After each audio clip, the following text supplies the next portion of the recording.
everybody starts to ask, where is your husband? Where is Lubu? The decisions of your life based on an invisible husband.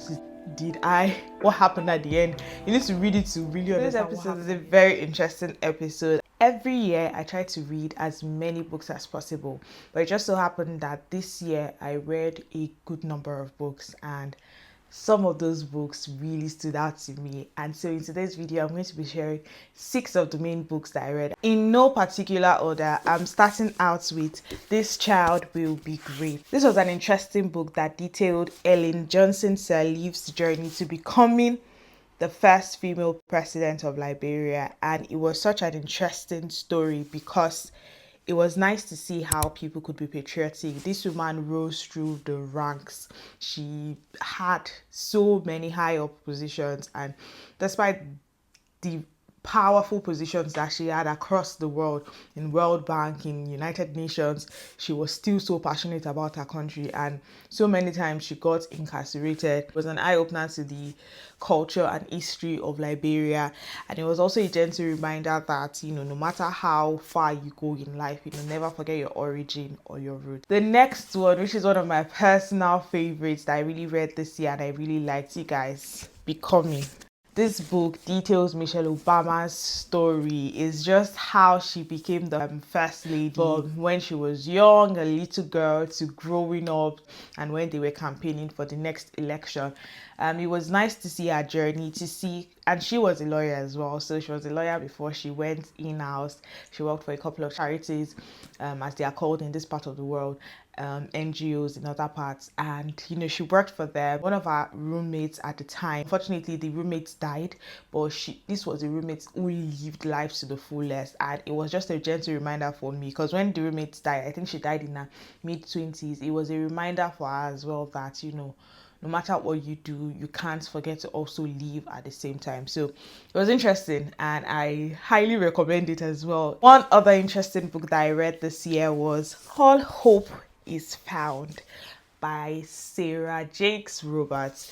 I love this book because it talks about how you're carried away by the absence of the realization of what you hoped for, and then you stopped hoping. A hopeless man, or a person who is living without anything to hope for or without a purpose, is practically a person who has no reason to live. It's a reminder that even if your hope doesn't come to fruition or doesn't come to reality, it doesn't stop you from believing. It was also a reminder that God is good, whether or not your expectation comes to reality or not. God is good regardless. One other book that I read this year was Michelle Obama. So I was in my Michelle Obama era this year, and I just kept on reading and reading. It's titled The Light We Carry, and it's just a compilation of so many lessons that she has learned across her years of being a lawyer, her years of just existing as a human being, her years of working as the first lady, her years of post being the first lady as well.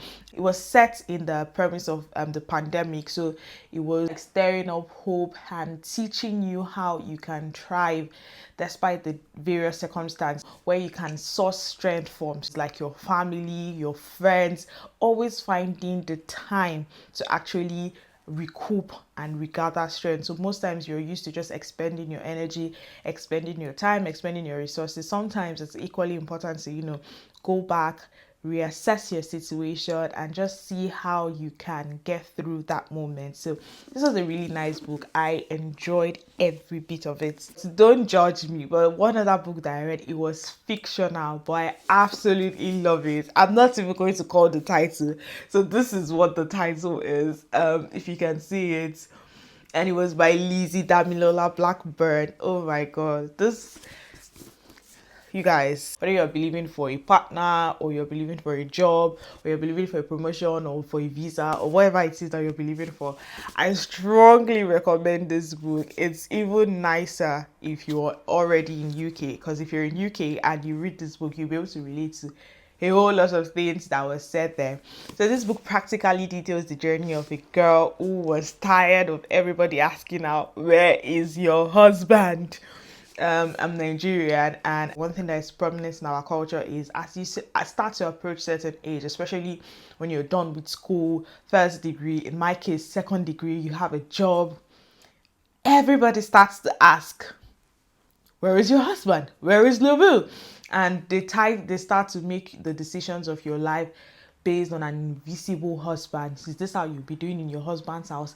When you get married, is this what you'll be doing to your husband? Will your husband allow you to do this? If you want to get a house, they start to ask you, do you really want to buy a house now? What if your husband does not like it? You start to base your life on an imaginary person, especially if you're not in a relationship at the time, or if you do not even want to get married, which is very okay.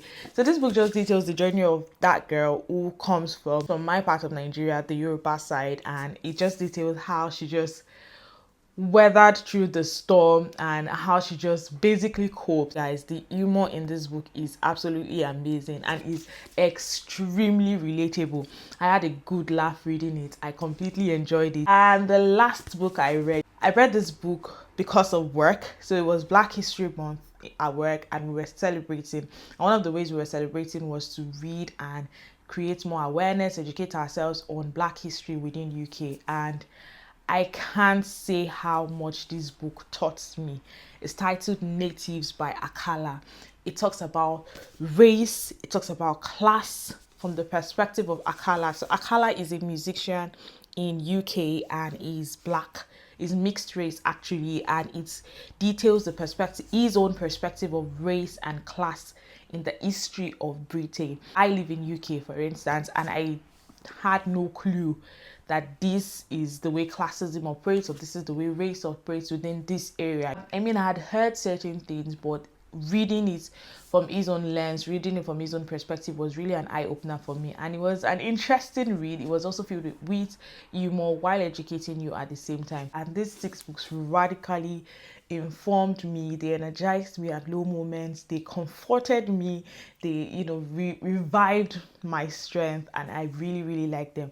And while I was about or preparing for the end of the year wrap, I thought it would be really nice to actually share these books on here. So once again, if you'd like to have a copy of any of these books, please put it in the comment section. Fastest fingers first. If you're the first person to ask for the book, I will gladly ship it over to you within the UK at no cost whatsoever.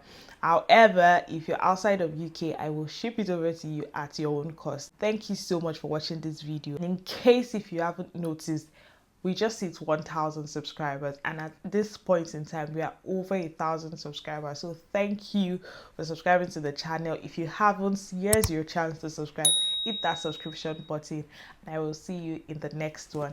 Bye for now. There's not much to do when all I can is thinking about you.